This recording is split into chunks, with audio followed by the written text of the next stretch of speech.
Ohayo gozaimasu! Welcome back to my channel. Gusto mo bang mag-apply ng Japan visa? If yes, then this video will be very helpful for you. Hey guys! So this is actually a continuation of our Japan visa requirements for Filipinos. So meron akong previous video na I talked about the visa requirements for Japan dito sa UAE, sa Dubai. So today naman, in this video, we're gonna talk about the Japan visa requirements for Filipinos in the Philippines. Yes! So, pag-uusapan natin ang mga visa requirements, ano-ano nga ba ang mga documentations na kailangan yung i-prepare. Second is, ang travel agency. Saan nga ba kayo pwedeng mag-process ng Japan visa? So, maraming list yan actually, and I will tell you kung saan kami nag-process ng application. So, of course, I'm gonna give some tips also kung ano yung mga bagay na kailangan nyo maging mindful and how to make your application successful para approve agad, di ba? And also, of course, the cost. Kung magkano nga ba ang kailangan nyong i-prepare at magagastos. Okay, so let's start. Una-una sa lahat guys, alamin nyo muna kung ano yung type ng visa na kailangan nyong i-apply. So just a disclaimer for this video, pag-uusapan natin ang visa application for tourism. So we're not gonna talk about business or family visas. So it's only gonna be about tourism. Okay guys, let's start. So meron akong cheat sheet dito and I do have my notebook with me also because I had to make sure na masasabi ko talaga sa inyo lahat ng important detail regarding the application process na makakatulong sa inyo. Okay, so una-una sa lahat, once ma-identify mo na kung ano yung type ng visa na gusto mong i-apply, which is tourism or short-term visa, you have to move to the next process in the application, which is looking for an accredited travel agency. Yes, so each country, guys, varies from one another. So sa Philippines, you actually have to process it through an accredited travel agency. Unlike other countries, pwede kang dumiretso sa Japan visa, Japan embassy itself para mag-process ng application mo. But sa Philippines, I think due to the demand, kaya nila ginawa yon, or it's much easier. I don't know, but yeah, it's actually convenient. So yun, meron silang mga list ng accredited travel agency. You just have to check it from the website. I'll put the link below as well. But yeah, so the moment that you found the travel agency, bibigyan nila kayo actually ng list of documents that you need to prepare. So yun, meron akong cheat sheet dito. Simulan na natin. So of course, una-una sa lahat, your Philippine passport. Kailangan mo dalhin yung Philippine passport mo and isubmit sa kanila during the application process. What are the things that you need to consider? Broken passport is not accepted. Passport must be signed and must have at least 2 blank visa pages kasi doon nila i-stamp yung visa mo if you got accepted. Second is the visa application form. So guys, itong visa application form na requirement na to, this is the requirement where you need to be very thorough. Kailangan nyo talaga mag-focus dito kasi napakaraming detail na kailangan nyong ilagay. So unang-una sa lahat, you can get the application form from the website. And you have the option to either print it out and you just write, sulatan nyo lang siya to fill out the application form. But make sure, if you're gonna write on the application form, that you use only black pen marker. Yes, black pen marker lang. Personal experience ko guys, for visa application, I'm actually not a fan of writing. Kasi prone siya into making mistakes, erasures, mga ganyan, based on my experience sa mga previous application ko. So I suggest, since you can download the application from the website, you can just actually fill it in.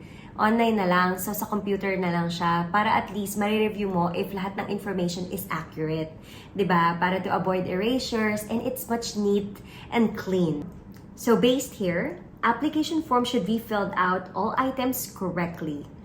If item is not applicable, please fill in N/A.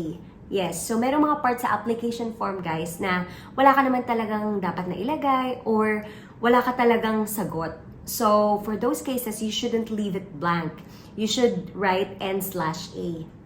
Kasi kapag ka meron kang iniwan na blank, the embassy might reject your application or they might just return it. Another thing is, Do not use liquid paper as means for erasures. Corrections must be crossed out with a double line only. So yun yung sinasabi ko sa inyo guys. Instead na sulatan niyo siya ng double line or whatsoever, better na lang siya na i-fill out niyo na lang siya through online. I-fill in niyo lang yung all ng information via text and then just print it out para mas malinis siya, mas neat and mas professional. Next is photo. So they're very strict also in terms of photo. There's a specific size that you need to follow. Based on the specification here, it should be 4.5 cm times 3.5 cm with white background. Photo must be taken within 6 months. So, hindi kayo pwede mag-submit ng photo nyo like 2 years ago or 3 years ago or 4 years ago. And also, guys, be careful kasi makikita nila yan. Kunwari, meron kayong visa like na-approved 1 year ago and then sinabit nyo yung same photo nyo na nandun sa visa na yon. Eh di huli na agad. So, you don't wanna take risks and you don't wanna put your application at risk din dahil lang sa photo, di ba? Fourth requirement is your original birth certificate. So your original birth certificate, guys, should be issued within 1 year, alright, from the time of submission. So mag-request na lang kayo if wala pa kayong PSA. And another thing is that kung malabo yung birth certificate nyo, gaya nung sa akin, malabo kasi yung PSA birth certificate ko. So, you actually have a workaround with that, which is the next consideration here. If birth certificate is unreadable or has incomplete information, please also provide birth certificate issued by the local civil registrar. Yes, meron yung tinatawag na parang lumang birth certificate yun guys eh. Yung akin, dalawa talaga lagi yung pinapasa ko kasi yung PSA ko, ang labo talaga ng print niya. So, meron ako nung lumang birth certificate na lumang-luma talaga siya, parang basic information lang siya. So, lagi kong attach yun, yung dalawa na yun sa lahat ng mga application ko, kahit na hindi nila mabasa yung PSA birth certificate ko. Sixth one is your itinerary in Japan. So guys, itinerary in Japan is very simple. Napakasimple lang ng visa requirements sa Japan compared to other countries, Schengen, UK, US, or wheresoever. Sobrang dali lang sa Japan. Napakasimple ng itinerary na kailangan yung i-prepare. If you don't have any idea, meron silang format ng itinerary sa Japan website. You can just download it and fill in all the information on your day-to-day itinerary. Ganun lang siya. Huwag nyo na siyang pagkabunggesyosan. Mga ganon. Seventh document required is your bank certificate. So, bank certificate, guys, should be original. So, alam nyo na siguro magkaiba yung bank certificate and bank statement. So, dapat original yan. Validity of bank certificate is 3 months from the date of issue. With average daily balance, if not available, please submit bank statement to prove transaction for the last 3 months. Ayun, ang kinagandahan ng bank certificate sa Pinas is yun nga, nagsho-show talaga yung average daily balance. Unlike if i-generate mo talaga yung bank statement. So kung wala yung ADB guys dun sa bank certificate, provide ka na lang ng bank statement which is 3 months din. The next one is applicant's income tax return. So paano guys if wala kayong income tax return at wala ka ring bank certificate? So it will not show your average daily balance. What you need to do is just to provide your 3 months bank statement. Yes, that will already suffice. Kahit wala kayo ng dalawang yan. So, papaano kung hindi naman ikaw ang gagastos ng lahat ng travel expenses during your trip? So, that means that you have a guarantor. So, dyan papasok ang guarantor, guys. There will be an additional document required kung hindi naman ikaw ang tao na gagastos all over your trip. So that means that you need to submit also the guarantee letter support. So if you have a guarantor, that means na hindi mo na kailangan mag-provide ng bank statement, bank certificate, or income tax return. It is your guarantor who will provide all those documents for you. So apart from that, kailangan yung mag-submit ng guarantee letter. So meron ng specific format yan yung mga travel agencies and for sure they will definitely help you out to fill in all the information na nag-agree kayo na you will shoulder all the travel expenses for this person. Napakadali and smooth lang guys ng may guarantee. I have a friend na siya yung guarantor and the application was actually approved. So you guys don't have to worry about that. Japan is literally very lenient in terms of guarantors and sponsors. So, okay kayo dyan. Next thing that you need to prepare, if you have a guarantor, of course, you need to have a proof of relationship. So, kung relative niyan, kung kapatid, parent, you just have to provide birth certificate, of course, PSA, it should be PSA. Now, kung partner nyo naman yan or friend, you need to provide photos or conversations also as a proof na magkakilala talaga kayo and you guys are really in a relationship. Other things to be mindful, guys. So all documents should be printed under A4 size, and also all documents should be original and not photocopy. So remember that. And dalhin nyo ang original passport for submission. So saan nga ba kami nagpa-process ng visa application? So the name of the agency is Discovery Tour Inc. We actually did our research before we decided to process with them.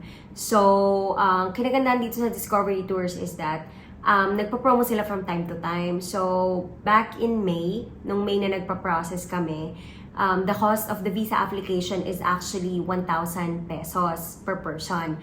So, ngayon, meron silang existing promo which is 800 pesos lang. Yes, 800 pesos lang. It's a single entry or multiple entry na. So, kung pinapanood mo to ngayon and you're planning to apply for a Japan visa, check out Discovery Tour Inc. ngayon na para makakuha ka ng promotion. Ayun. How long is the duration of the application process? So, based on our experience, guys, sobrang bilis lang niya. As in, super bilis lang niya. It took us only 3 to 4 days and we already got our passports. Sobrang bilis niya. So, mas maganda actually kung magpapasa kayo around like Monday, mga ganon, para at least working days siya. So, high chance na makuha nyo na siya on a Friday or Monday ulit or Tuesday, mga ganon. Pero mabilis lang talaga siya. Sobrang smooth lang ng process. Now, you have the option if you wanted it to be collected or you want it to be delivered sa'yo. So, kung gusto mo siyang ma-deliver sa'yo, may additional fee lang. As far as I remember, it's around like 400 pesos. Ganon. But if you want to collect it, you can just collect it as well. And that's it for me today, guys. Thank you so much for watching. I hope na meron kayong natutunan sa video na to. Kung meron kayong mga questions, feel free to comment it down below. And please watch my Japan vlogs. So, ay makikita niyo kung saan ako nag-shopping, kung ano yung mga kinainan namin. Makikita niyo yung mga ganap namin sa Japan. So, please check it out and like this video. Subscribe to my growing channel. Yes? And I'll see you guys on my next vlog. Bye-bye!